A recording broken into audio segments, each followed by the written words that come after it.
Hello दोस्तों, नमस्कार। स्वागत है आपका आपके अपने यूट्यूब चैनल फॉर एग्जाम 24/7 पर। उत्तर प्रदेश पुलिस की यूपीएसआई भर्ती जो है उसका एक और अपडेट है और भी कई सारी चीज़ें हैं। इस पर हम लोग बात करेंगे यहाँ पर कि क्या इस एग्ज़ाम को कैंसिल कर देना चाहिए या जो भर्ती चल रही है इसको रोक देना चाहिए, फिर से एग्ज़ाम कराया जाना चाहिए, इस तरह की चीज़ें। क्योंकि धांधली के बहुत सारे सबूत हैं वो मिल रहे हैं, पहले भी मिल चुके हैं और अभी भी कुछ जिसका सेलेक्टेड है, जो लड़का सेलेक्टेड है उसका इस तरह के जो नकल के फुटेज आए थे, पेपर में आए थे, न्यूज़पेपर में या सोशल मीडिया पर वायरल हुए थे, इनमें कुछ ऐसे रोल नंबर्स हैं कि एक लड़के का कोई रोल नंबर है और भी होंगे क्या पता, कि जो लोगों ने नकल करा, जिनकी नकल पकड़ी गई, जो वायरल हुई खबरें, वो रोल नंबर भी क्वालिफाइड है। ये कैसे हो गया? इस तरह की चीज़ें वायरल हो रही हैं। तो कहीं ना कहीं अगर सभी लोग मिलकर, एक साथ मिलकर, सही तरीके से कानून के दायरे में रहकर, संवैधानिक तरीके से अगर प्रयास करेंगे तो ज़रूर सबको न्याय मिलेगा। इस परीक्षा को रोक कर फिर से कराया जा सकता है या इस तरह की गड़बड़ी को रोका जा सकता है कि जो गड़बड़ी हुई है उसको किसी तरह ठीक किया जाए। क्योंकि जिस तरह की मेरिट गई है, जो चीज़ें चल रही हैं, कुछ छात्र जो है वो जा करके बोर्ड के सामने और जगहों पर धरना प्रदर्शन दे रहे हैं और इस तरह की चीज़ें चल रही हैं, तो उन सबको इसमें प्रॉफिट मिलेगा, सबको इसका फ़ायदा होगा, सभी के लिए ठीक रहेगा। लेकिन इसमें सबको मिलकर एकजुट होकर काम करना होगा। क्योंकि अगर आपने देखा होगा बहुत सारी भर्तियां हैं वो ज्वाइनिंग के पहले तक भी भर्तियों को रोक दिया जाता है। क्योंकि इसलिए रोक दिया जाता है अगर उसमें धांधली हुई है और कहीं ना कहीं ये चीज़ साफ़ हो जाती है कि हाँ ये हुआ है और क्लियर है और इतने साथ ज़्यादा संख्या में छात्र इसको कह रहे हैं और दिख भी रहा है, तो उसको कहीं ना कहीं किया जाता है। क्योंकि अभी क्या है कि आप सबको एक साथ होकर के करना पड़ेगा। ट्विटर पे करिए, जहाँ जा करिए, जैसा भी करना है। तो फिलहाल हम लोग देख लेते हैं कि इस वायरल खबर जो है वो उसका सच क्या है। कि अब टॉपर प्रतीक चौधरी भी पकड़ा गया है। इलाहाबाद हाईकोर्ट बोल चुका है कि धांधली नहीं हुई। तो इस तरह की चीज़ें कहाँ से बाहर आ रही हैं और क्या बहुत बड़े स्तर पर धांधली हुई है और शासन इस पर जवाब क्यों नहीं दे रहा है, कोई बात क्यों नहीं करने को तैयार है इस पर। और वीडियो में आगे बढ़ने से पहले आप हमसे जुड़ने के लिए फॉर एग्जाम 24/7 को जरूर सब्सक्राइब कर लें, ताकि इस तरह की खबरें और इस तरह के और भी जानकारी जो है आप तक सबसे पहले पहुंच सके।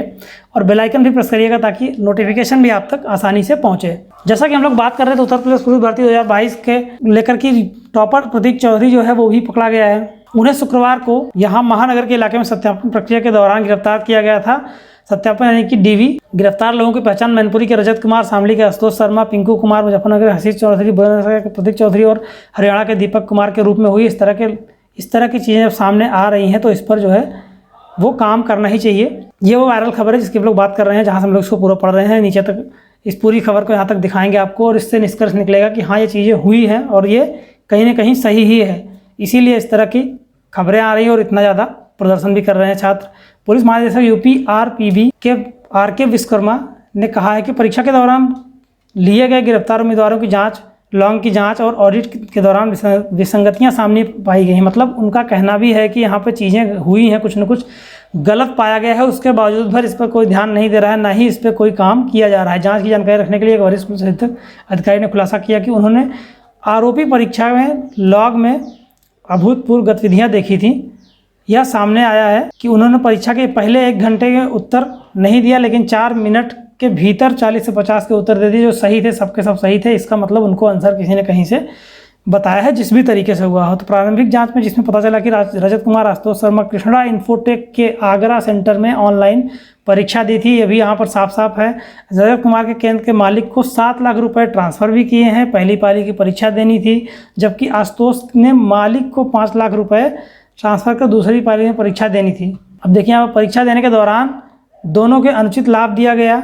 एक अन्य आरोपी प्रतीक चौधरी ने बुलंदशहर से परीक्षा केंद्र में मालिक को खाते में पैसे कराए। सूत्रों ने बताया कि हसीन चौधरी ने परीक्षा के दौरान ब्लूटूथ और व्हाट्सएप की मदद ली और महबूब की मदद ली, जबकि दीपक कुमार, पिंकू ने सॉल्वर की मदद ली थी। इस तरह से लोग क्वालिफाई कराए गए। और ये सारी खबरें आपने पहले भी पढ़ी होंगी कि प्रयागराज में भी दरोगा भर्ती में मुन्ना भाई पकड़े गए थे। कुछ लोग जिसमें बायोमेट्रिक जांच में पकड़ा गया था, फोटो मिलान नहीं हुआ, दस्तखत नहीं मिला पा रहे थे, वहाँ पकड़ा गया था। ऐसी बहुत सी चीज़ें थी सामने आई हैं। पुलिस भर्ती परीक्षा में बायोमेट्रिक में पकड़ा गया।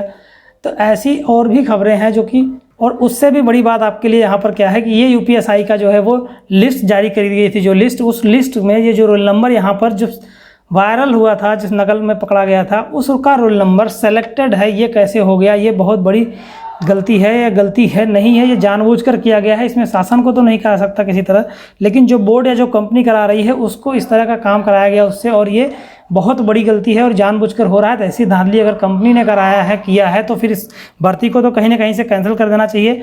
इसका एग्ज़ाम कैंसिल करके फिर से कराना चाहिए, क्योंकि इतनी बड़ी भर्ती आज तक यूपी के इतिहास में कभी भी यूपीएसआई की इतनी बड़ी भर्ती नहीं आई है। अगर आई भी है, बहुत सारे स्टेट हैं जहाँ पर केवल इतनी भर्तियाँ 9,000 10,000 भर्तियाँ तो केवल कांस्टेबल की आती हैं। यहाँ एसआई की आई हुई है और उसमें इतने बड़े लेवल पर अगर धांधली होगी, जो बच्चा पढ़ रहा है, तैयारी कर रहा है, उसके साथ बहुत गलत हुआ है।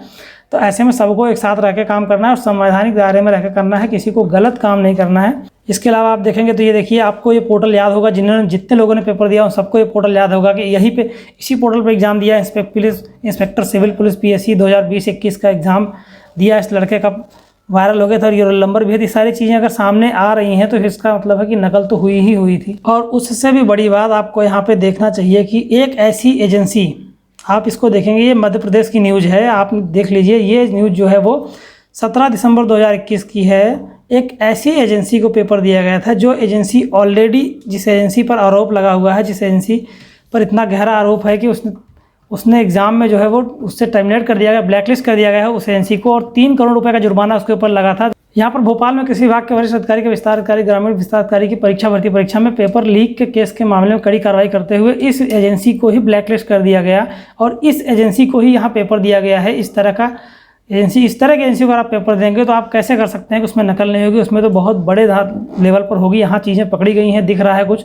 बहुत सी ऐसी वैकेंसीज हैं इस तरह की कंपनियों को दे दिया जाता है, वहाँ कुछ दिखता भी नहीं है और उसमें बच्चों के साथ वो अन्याय होता ही होता है। जिसके साथ ही साथ यहाँ पर क्या था, इनका 8 करोड़ रुपए का भुगतान था, वो रोक दिया गया है, 3 करोड़ रुपए का जुर्माना लगाया गया है।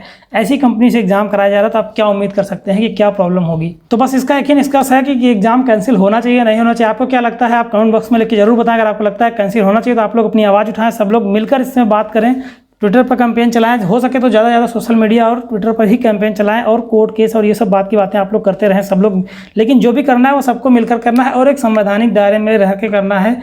अनुचित तरीका नहीं अपनाना है जिससे कि आपके विरोध को दबाया जा सके आसानी से। इससे संबंधित और भी जानकारी पाने के लिए हमारे यूट्यूब चैनल फॉर एग्जाम 24/7 को जरूर सब्सक्राइब कर लीजिए। इससे आपको निश्चित मदद मिलेगी। बेल आइकन प्रेस करिए ताकि आने वाली अपडेट आप तक आसानी से पहुंच सके। वीडियो देखने के लिए धन्यवाद। वीडियो को लाइक करें और शेयर भी करें ताकि ज़्यादा से ज़्यादा लोगों तक ये वीडियो पहुँच सके और लोगों को पता चले और आपके साथ लोग खड़े हो सकें जिन्होंने भर्ती को दिया है, जो इसके पीड़ित छात्र हैं, ये कह सकते हैं।